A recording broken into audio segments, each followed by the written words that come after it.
Apa yang kamu bayangkan ketika mendengar kata gladiator? Mungkin kalian akan membayangkan seseorang petarung hebat, yang berani mempertaruhkan nyawanya demi sebuah kemenangan dalam sebuah pertarungan yang brutal.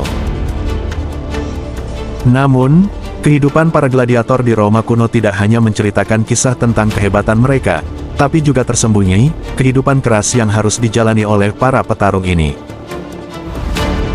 Mereka sebenarnya adalah budak, tawanan perang, atau orang yang dipaksa bertarung demi menghibur rakyat dan elit Romawi. Meski tidak sedikit pula pria merdeka yang secara sukarela menjadi gladiator, mereka melihat kesempatan ini untuk melunasi utang, mencari ketenaran, atau sekadar bertahan hidup. Kehidupan mereka adalah campuran antara mencari kemuliaan dan melepas penderitaan hidup dengan mempertaruhkan nasib mereka di arena.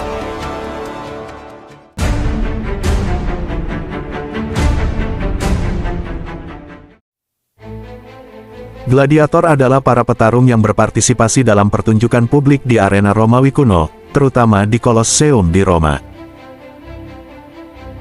Pertarungan ini, yang disebut Munera Gladiatoria, adalah simbol kekuasaan, hiburan, dan tradisi keagamaan masyarakat Romawi.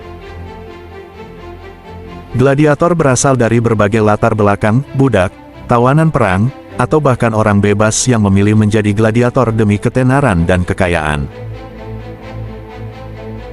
Tradisi ini diyakini bermula dari ritus pemakaman bangsa Etruska pada abad ketiga sebelum Masehi, di mana pertarungan berdarah dilakukan sebagai penghormatan kepada orang mati. Pertarungan semacam ini kemudian diadopsi oleh Romawi sebagai bentuk hiburan.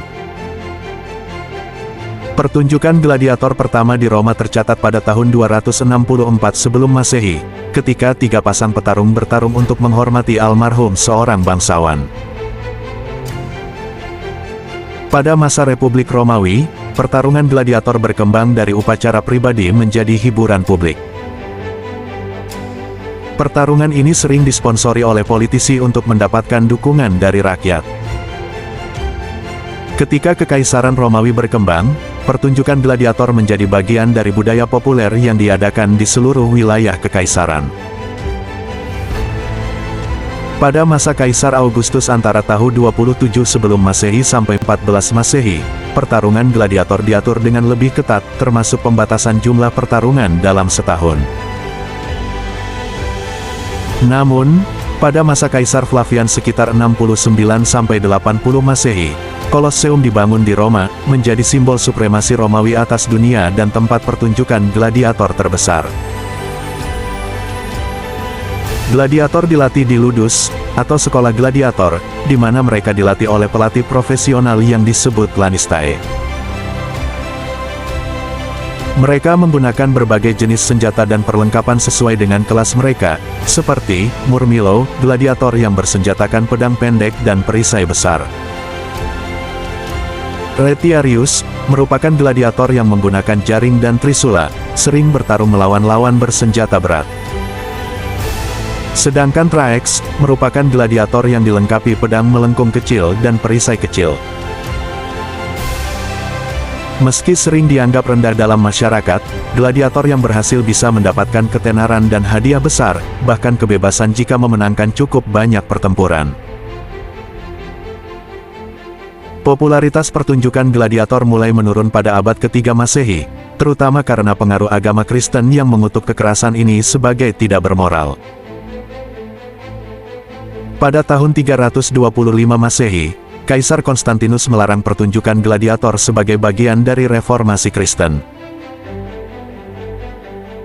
Namun, pertarungan gladiator tetap ada hingga sekitar abad ke-5 Masehi, ketika tradisi itu akhirnya lenyap. Gladiator meninggalkan warisan budaya yang bertahan hingga kini. Mereka menjadi simbol keberanian, kekuatan, dan ketahanan, sering digambarkan dalam seni, sastra, dan film modern. Arena pertarungan mereka, seperti Kolosseum, tetap menjadi ikon sejarah dan arsitektur Romawi kuno, yang menjadi bukti sejarah, kehebatan dan keberanian mereka.